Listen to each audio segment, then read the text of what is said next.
up, y'all? It's Killer. So, I'm in the kitchen. I got YouTube going. I'm vibing. Now you mad because we even having the conversation? Ain't nobody mad that you're having a conversation. What we're mad about is you spewing ignorance. Talk about it all you want. But again, be responsible enough. If you aren't going to take the time to learn and understand, have somebody on your show who can explain it to you. Have somebody on your show who can help you have an educated conversation. If you're going to have the ain't nobody upset that you're having a conversation. We're upset at ignorance. You would think with the resident LGBT staff, your personalities on your show, that they might be able to lend some intelligence here. So I'm on YouTube listening. I hear Ricky going this full rant, his whole team, even Marcel, Brad, Gary with the T, talking about this problem that we got with Zaya, Wade, and D. Wade. And we're going to break this problem down. They're attacking, and here's the problem. Who's attacking? Ricky wants to say that people are attacking him and attacking Busi because they have opinions. Nobody's attacking you. Little Busi had his opinion about it, and now he's being attacked. They're attacking Busi for the very thing that they're saying Busi is not allowing Dwyane Wade to do. They're attacking Busi for him being open and saying his opinion. Nobody's attacking Busi for having an opinion. Everybody has an opinion. What we attack is you being disrespectful. Why do you have to call Dwyane Wade out his name? Why you got to tell him he's a trash parent? Your opinion about sexuality, gender non-conforming, bisexuality, gender fluid, which he likely doesn't know the definition of any of those words. Your opinion is your opinion. Have fun. Zaya started doing more research. She was the one who sat down with us as a family and said, hey, I don't think I'm gay. And she went down the list and said, you know, this is how I identify myself. This is my gender identity. So it was a process for us to sit down with our daughter and find out who she is and what she likes and not put something on her, because as parents, we put our hopes and we put our fears on our kids. Right. And with Zaya, we decided to listen to her, and she's leading us along this journey. Zaya just happened to be a little bit more intelligent than your average 12-year-old. Because what 12-year-old can sit down and look up what their sexual preference is? We're not talking sexual preference. Whatever the reason is for you not being educated on a particular subject, why are you talking about it? You don't know. Nobody said anything about sexual preference.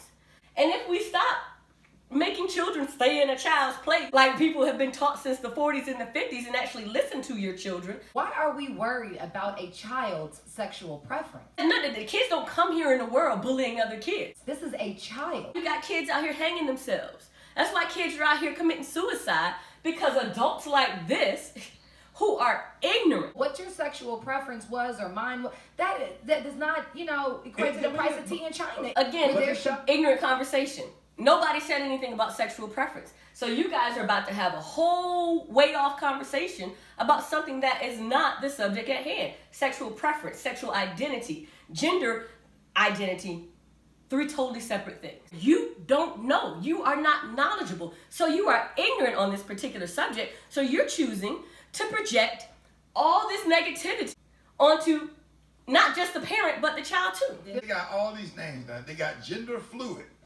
Yeah. Okay. What's that? So that's denoting a You're freely, you just do it whatever and stuff. Thinking about, bruh, I can't. like it's making my stomach flip, because why have the conversation?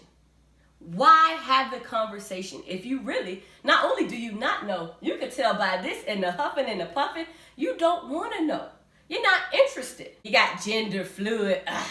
What is that? First of all, what it is none of your business if it don't pertain to you. That's number one. So you have a responsibility to try not to show as much ignorance as you do on the radio. Well, to be fluid is what Cynthia Bailey, happy birthday, Cynthia Bailey, today is her birthday, but her daughter came out on Housewives as gender fluid. Noelle, Cynthia Bailey's kid, did not come out as gender fluid. And but that basically... Bruh, it's totally not what gender fluid is.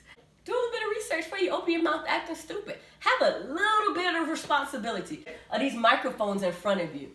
The young lady did not say she was gender fluid.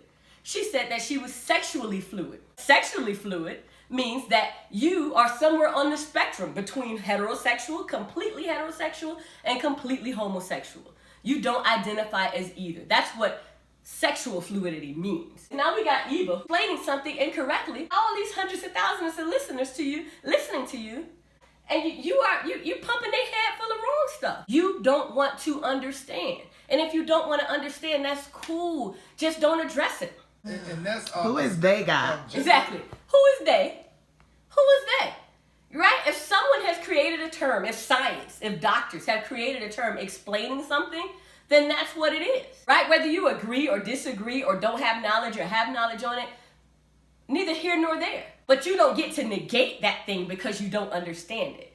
Because it don't make sense to you. I don't understand. So to make you comfortable with who you're attracted to at 12 seems a little mature. Is it really? You don't know if you like girls or if you like boys at 12 years old? How many of y'all had boyfriends? Little girls had boyfriends in 5th grade. How old were you, 10? They are born with their sexual organs. They are born feeling ways. You should be trying to have conversations with your children as early as possible. When they start talking, you start talking. As an active parent, as a good parent, should be having conversations with your children. But at 12, because this kid brings to you, hey, I feel this way. Now all of a sudden, I don't want to talk about that. It's too early. Oh, because it doesn't match up with what you had in your mind. Now you don't want to talk about it. It's not too early. And if you got a 12-year-old and you're not talking to them about who they are and what they feel, you are way behind. And when it doesn't match up with what you hoped, then what? Now you sending them off to the, oh no, you can't sleep in my house. Oh no. You know what I'm saying? Why? Because they aren't growing up in the image that you would hope for. That's selfish. And that's not loving. Here I say it's poor parenting. All right, let's go to the phones. Good morning. I'm from Louisiana, and I agree with what Busi said, but he was talking about having the gender reassignment surgery. He said if he wants to be trans, let him be trans, but don't cut it off. I feel like it's too soon. He should be experiencing being a boy right now. Once he gets later on in life, if he decides that he wants to be identify as a she, that's completely fine. But at the age of 12, that's unacceptable. No, that's fine. He can do what he wants to do. But us as African Americans, maybe we can start identifying as Caucasian Americans and see if that gets us any different. I'm not even going to address the callers, right? Because the callers are callers. They're just people out here who are allowing these ignorant people to pour into their ignorance. I want you to recognize what this does to a society. When you got people taking their kids to school, listening to this, 13, 14-year-old in the car with their parent who's on the fence. This kid has said to their parents, you know what? I'm gay. I'm bisexual. I feel like I identify as a girl even though I was born as a boy. And then you got a parent who's trying to figure out what to do. Really, truly, because there is no handbook for parenting. And then you turn your radio on. And this is what you get. It's irresponsible. Yeah. You gotta be more responsible and understand the weight that you have on the radio. Dwyane Wade and Gabrielle Young, you know better than that. You know exactly what you need to do. You get them away from some of them friends who's causing them to be that way. Get them away from the friends? Get them away from the friends? So, any of y'all go to school and some of the kids told you that you should feel like instead of being a boy, you a girl? Come on, man. Prime example of what we call toxic nostalgia.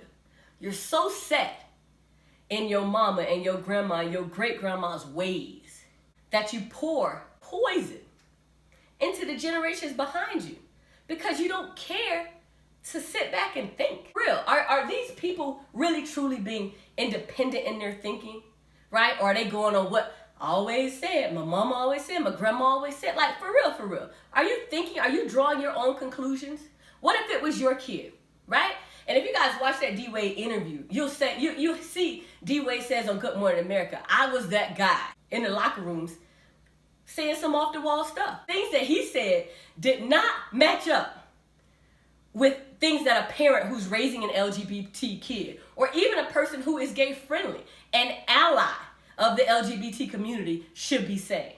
But because he simply was ignorant, he admits to being ignorant. He did not know. It's what he had been believing, and the people believed him before him believed. And the people before him believed that. So hey, that's how we do. That's how we treat gay people. So now what are you going to do as an adult, as a parent, as someone who has to raise a child. You got to sit back and be in your own mind. Draw your own conclusion. Do I want to hate my kid? Do I want to suppress my kid? Do I want to go push my kid in the corner and tell her, that ain't what I was hoping for you? What I think is unhealthy is if someone, your kid, not someone, your kid comes to you and says, I feel this way. And you say, hide that. Let's wait 10 more years on that one. That's unhealthy thing. You can be a gay boy. Gary with the T can be a gay man. I'm a gay woman. I don't want to be a boy. But I don't knock the next person who says, I don't think I'm a woman at all. I think I'm a man. That's how you feel. How am I tell you how you feel? How can I tell you how you feel?